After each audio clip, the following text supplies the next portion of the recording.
Yeah, having some fun with Planetary Gears. I got these designs off Robert Murray Smith. He's got a YouTube channel and he's got the STL files on Thingiverse. I put this rubber band here just to stop this planetary for now.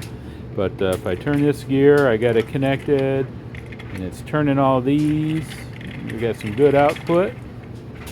And then I can shift this bugger into high range, and we get some serious output now.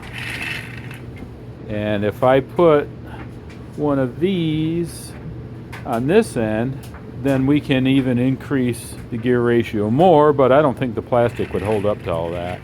This is all just, little PLA files. Nothing's really tight. We don't have real tight tolerances here.